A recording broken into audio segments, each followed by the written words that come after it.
Ontario, and I'm Sabiha Samar. Here are today's top stories.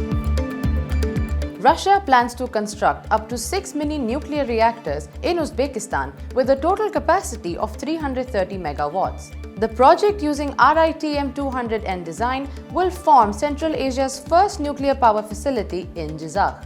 President Shavkat Mirziyoyev stressed the critical role of nuclear energy for the country's future, especially given its substantial uranium reserves. The project also includes discussions about boosting gas and oil supplies from Russia to Uzbekistan. Negotiations between Uzbekistan and Russia regarding a nuclear power plant began in 2018, with Rosatom initially set to build 2 VVER 1200 units, each with a 1.2 gigawatt capacity near Lake Tuzcan in the Kazakh region. However, there have been no recent updates on this aspect.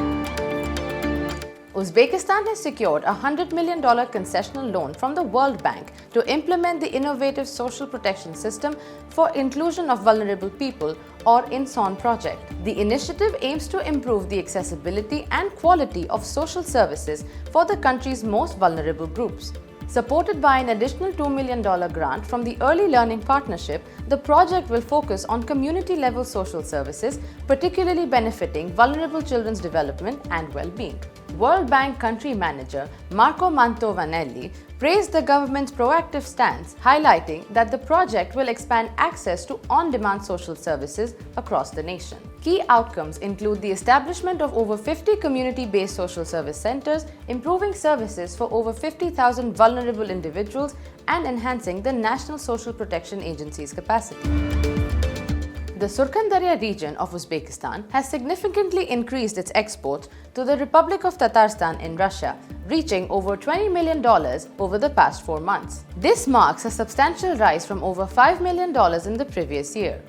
Under President Shavkat Mirziyoyev's leadership, Uzbekistan has been fostering robust international partnerships. The Uzbekistan 2030 strategy emphasizes expanding ties with neighboring countries and the Commonwealth of Independent States. Surkhandarya's exports include silk, cotton, and agricultural goods, while imports from Russia feature batteries and wood products. The growing cooperation between the two regions includes cultural exchanges and agreements worth over $200 million, showcasing a comprehensive approach to enhancing economic and cultural ties.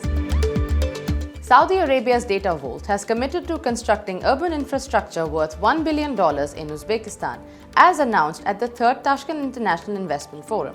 The project includes a state-of-the-art data center, part of Uzbekistan's ambitious digitization strategy outlined in the Uzbekistan 2030 plan.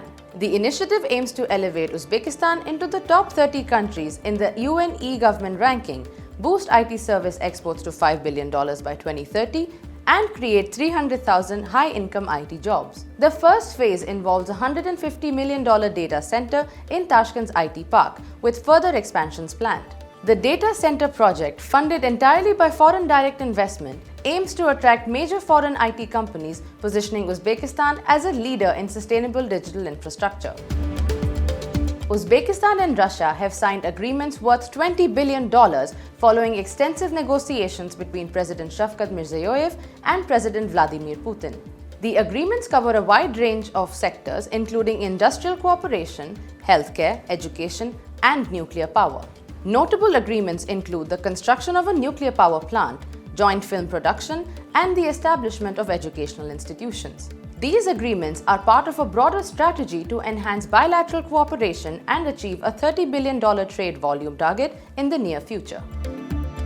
The National Bank of Kyrgyz Republic has reported that its gold assets are valued at approximately $2 billion as of April 2024.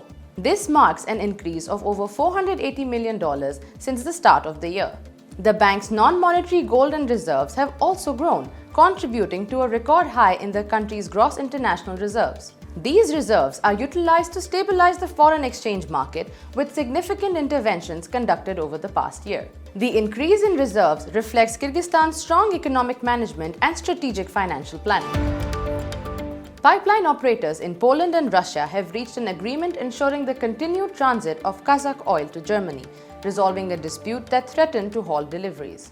The agreement involves servicing oil flow meters on the Polish segment of the Druzhba pipeline, thus addressing concerns related to Western sanctions against Russia. This resolution is crucial for Germany's strategy to reduce reliance on Russian oil, with Kazakhstan's oil exports playing a vital role.